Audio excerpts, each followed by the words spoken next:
Hello and नमस्ते everyone, म निलेश झा फेरि पनि आइसकेको छु मेरो युट्युब च्यानलमा एउटा नयाँ भिडियो लिएर।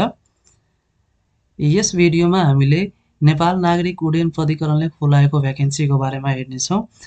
यस प्राधिकरणमा आर्थिक वर्ष 2079-80 को असार मसान्तसम्म रिक्त हुन आउने निम्न पदहरूमा खुला प्रतियोगितात्मक परीक्षाद्वारा पदपूर्ति गर्न लोकसेवा आयोगबाट सहमति प्राप्त भएअनुसार देखाएको योग्यता पुगेका नेपाली नागरिकहरूबाट यो सूचना जारी भएको मितिदेखि 21 दिनभित्र प्राधिकरणको वेबसाइट www.cannepal.gov.np मा रहेको अनलाइन एप्लिकेसन फर्म मार्फत दरखास्त फारम भर्नुहुन यो सूचना प्रकाशन गरिएको छ।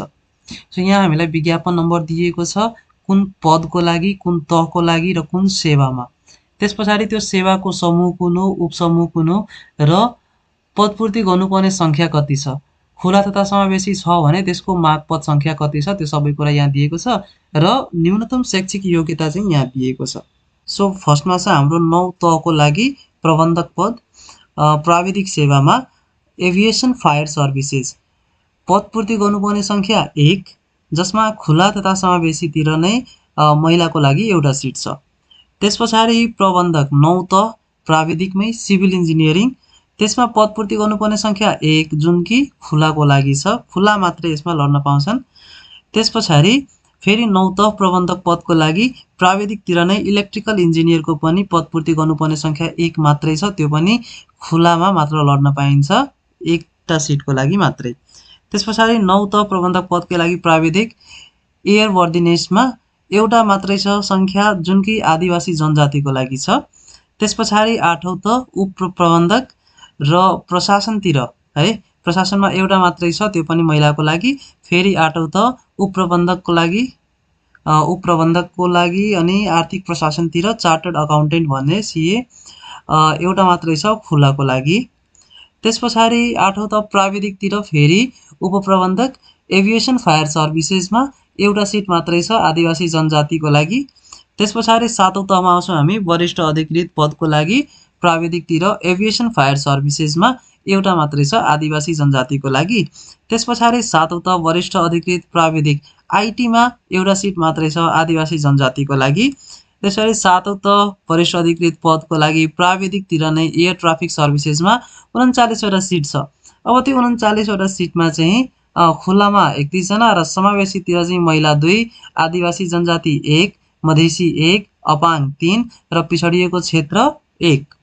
त्यसपछाडि 7औं तह वरिष्ठ अधिकृत प्राविधिक सिभिल इन्जिनियरिङको लागि एउटा मात्रै सिट छ, खुलामा लड्न पाइन्छ। प्राविधिक 7औं तह एयरवर्दिनेसमा एउटा सिट छ, त्यो पनि आदिवासी जनजातिको लागि। त्यसपछाडि प्राविधिक वरिष्ठ अधिकृत 7औं तह फ्लाअस भनेर दिएको छ यहाँ, जसमा 4 वटा सिट छ, जुनमध्ये खुलाको लागि 2, आदिवासी जनजाति 1 र मधेसी 1। त्यसै गरी 7औं तह वरिष्ठ अधिकृत प्राविधिक इलेक्ट्रिकल इन्जिनियरिङमा 4 वटा सिट, खुलाको लागि 3, आदिवासी जनजातिको लागि 1। फेरि 7औं तह वरिष्ठ अधिकृत प्राविधिकतिर नै मेकानिकल इन्जिनियरमा एउटा मात्रै सिट छ, त्यो पनि आदिवासी जनजातिको लागि। अब 7औं तह वरिष्ठ अधिकृत नै प्राविधिकतिर इलेक्ट्रोनिक्स एन्ड टेलिकम इन्जिनियरिङको लागि चाहिँ 5 वटा सिट छ, खुला 2टा, आदिवासी जनजाति एउटा, मधेसी 1, दलित 1। त्यसपछाडि 6औं तह अधिकृत प्रशासनतिर 5 वटा सिट, खुला 3, आदिवासी जनजाति 1 र मधेसी 1। फेरि 6औं तह अधिकृत प्रशासनतिर नै व्यापार प्रशासनमा एउटा मात्रै छ, मधेसीको लागि है एउटा सिट। 6औं तह अधिकृत प्रशासन आर्थिक प्रशासन लेखातिर 2टा छ, खुलामा लड्न पाइने 2टै नै। त्यसरी 6औं तह प्रशासनतिर नै अधिकृत लेभलमा अधिकृत पदको लागि चाहिँ आर्थिक प्रशासनतिर राजस्वमा 2टा सिट छ, एउटा मधेसीको लागि र एउटा महिलाको लागि। त्यसै गरी 6औं तह प्रशासन अधिकृत पदमा प्रशासन कानुनतिर चाहिँ एउटा मात्रै छ, महिलाको लागि। फेरि 6औं तह अधिकृत पदको लागि प्रशासन आर्थिक प्रशासन चार्टेड अकाउन्टेन्ट एउटा मात्रै छ, त्यो पनि आदिवासी जनजातिको लागि। अहिलेसम्म म यहाँ यो जुन विज्ञापन नम्बर छ, विज्ञापन नम्बर चाहिँ भनिरहेको छैन, तपाईँहरू यहाँबाट हेर्न सक्नुहुनेछ, हैन भने साइटमा गएर पनि हेर्न सक्नुहुनेछ। त्यसपछाडि चाहिँ 6औं तह प्रशासन आर्थिक प्रशासनको लागि चार्टेड अकाउन्टेन्ट एउटा मात्रै, आदिवासी जनजातिको लागि। 5औं तह वरिष्ठ सहायक प्रशासन 2टा छ, एउटा खुलामा र एउटा आदिवासी जनजातिमा। त्यसपछाडि छ 5औं तह वरिष्ठ सहायकको प्रशासनमा, आर्थिक प्रशासनतिर लेखामा लेखामा 2टा सिट छ, एउटा मधेसीको लागि र एउटा दलितको लागि। फेरि पाँचौं त वरिष्ठ सहायक प्रशासन, आर्थिक प्रशासन, राजस्व उपसमूहमा एउटा मात्रै सिट छ खुलामा। त्यसपछाडि अब फेरि पाँचौं त प्राविधिकतिर एभिएसन फायर सर्भिसेसमा 6वटा सिट छ, खुला 5 र मधेसी 1। फेरि पाँचौं त प्राविधिकमै इलेक्ट्रिकल इन्जिनियरिङ 5वटा सिट, 5वटा सिट मध्ये खुलामा 3, आदिवासी जनजाति 1 र मधेसी 1। त्यसै गरी पाँचौं प्राविधिक मेकानिकल इन्जिनियरिङमा पनि 5वटा सिट, खुलामा 3, आदिवासी जनजाति 1 र अपाङ 1। सिभिल इन्जिनियरिङ प्राविधिकमा पाँचौं तहको लागि 4वटा सिट छ, खुला 2, आदिवासी जनजाति 1 र दलित 1। त्यसै गरी इलेक्ट्रोनिक्स एन्ड टेलिकम्युनिकेसनमा पाँचौं तहमा हेर्दा चाहिँ प्राविधिकतिर नै 2वटा सिट छ, खुलामा 1 र अपाङमा 1। फेरि पाँचौं त प्राविधिक आइटीतिर 2टा सिट छ, खुला 1, मधेसी 1। त्यसै गरी चौथो तहमा प्रशासनतिर नै प्रशासन उपसमूहमा 5वटा सिट छ, खुला 3, महिला 1, अपाङ 1। त्यसैगरी चौथो त प्रशासन आर्थिक प्रशासनतिर लेखा उपसमूहमा चाहिँ 2टा सिट छ, खुला 1, मधेसी 1। अब फेरि चौथो त प्रशासन आर्थिक प्रशासनतिर राजस्व उपसमूहमा एउटा मात्रै सिट छ, मधेसीको लागि मात्रै। त्यसपछाडि चाहिँ चौथो त प्राविधिक एभिएसन फायर सर्भिसेसमा 29वटा सिट छ, खुला 15, महिलाको लागि 5, आदिवासी जनजाति 3, मधेसी 4 र अपाङ 2। अब यसको बारेमा केही नोटिसहरू पनि हामीलाई आएको छ। दरखास्त दिने स्थान नेपाल नागरिक उड्डयन प्राधिकरणको वेबसाइट www.cannepal.gov.np मा गई अनलाइन एप्लिकेसन फर्म भर्नुपर्नेछ। अब एप्लिकेसन चाहिँ कसरी बुझाउने भने हामीले यसको वेबसाइटमै गएर फर्म भर्न सक्छौँ। अनलाइन एप्लिकेसन हामीलाई अफिस धाइराख्नु पर्दैन। त्यसपछाडि दरखास्त दस्तुर कति छुट्याएको छ भने तह 9 र 8 को लागि रु 1600, तह 7 र 6 को लागि रु 1200 तथा तह 5 र 4 को लागि 600 लाग्नेछ। अब यो सब छ खुलाको लागि। यदि हामीले समावेशीमा पनि भर्न पाउँछौँ भने त्यो भर्दा चाहिँ हामीलाई जति यो खुलातिर लागेको छ नि, जस्तै 1600 लागेको छ भने त्यसको 50%, यदि 1200 लागेको छ भने 50%। मानौ हामीले यहाँ चौथो तहको लागि भर्यौँ, चौथो तहको लागि भर्दा चाहिँ आवेदन फर्मको कति छ, 600 रुपियाँ छ, चौथो र पाँचौं तहको लागि। अब मानौ हामीलाई महिलामा चाहे आदिवासी जनजातिमा जतिवटा भर्नुपर्ने, मानौ हामीलाई 4वटैमै भर्नुपर्ने छ, महिला, आदिवासी जनजाति, मधेसी र अपाङ। सो यो 4वटैको लागि चाहिँ जति यो हामीले 600 तिरेका छौँ नि त्यसको 50% लाग्ने भनेपछि 300, 300, 300, 300। खुलामा चाहिँ हाम्रो 600 आयो। त्यसपछाडि यो सबैको 300, 300, 300, 300। त्यसै गरी पाँचौं तहको लागि भर्दा पनि सेम त्यही रेट हो। अब 6 र 7 मा गयो भने 1200 खुलाको लागि। त्यसपछाडि समावेशीको लागि गर्छौँ भने 50% गर्दै 600, 600 हरेक समावेशीतिर चाहिँ।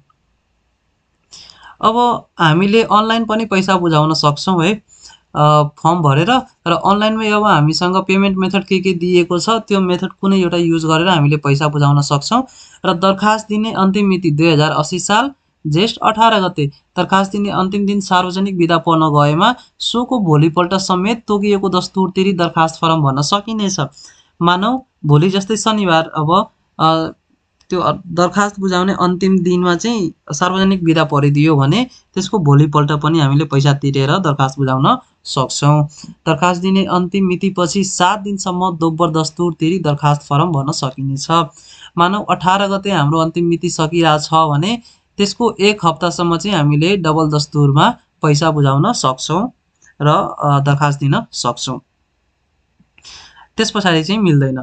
दरखास्त दिने अन्तिम मिति 2080 जेष्ठ 18 गतेपछि प्राप्त हुने शैक्षिक योग्यता, समावेशिताको प्रमाणपत्र, परिषद दर्ता प्रमाणपत्र, तालिम, अनुभव र सेवा अवधि मान्य हुने छैन। अब हामीले फर्म भर्ने बेला जति पनि डिटेल हामीले दिन्छौँ नि त्यो डिटेल चाहिँ हामीले 18 गते भित्र चाहिँ दिइसक्नु पर्नेछ।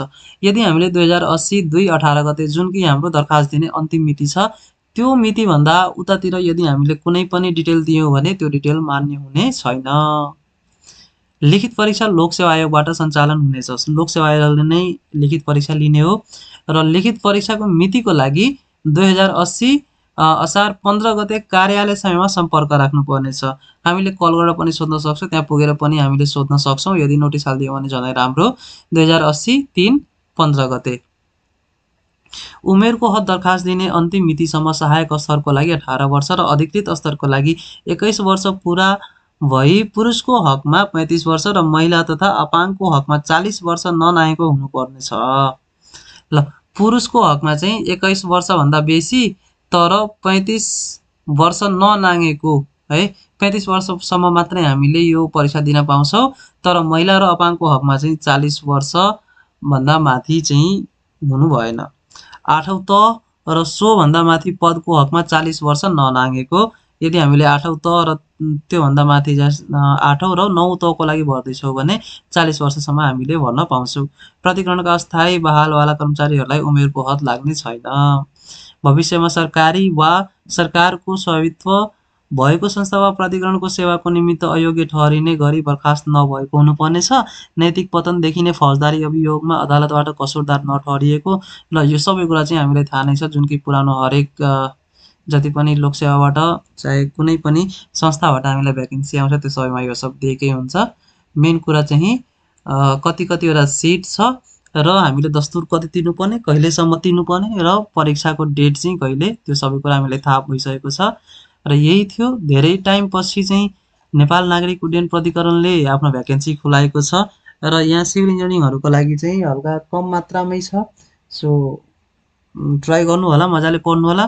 अनि यसको सिलेबस तपाईँहरूले यसकै वेबसाइटमा पाउन सक्नुहुनेछ। वेबसाइटमा पाउनु भएन भने तपाईँहरूले तल कमेन्ट गर्नुहोस्, त्यो सिलेबसको लागि पनि मैले भिडियो बनाइदिनेछु। सो भिडियो मन पर्यो भने लाइक गर्नुहोस्, सब्सक्राइब गर्नुहोस् र साथीभाइहरूसँग सेयर पनि गर्नुहोस्। Thanks for watching.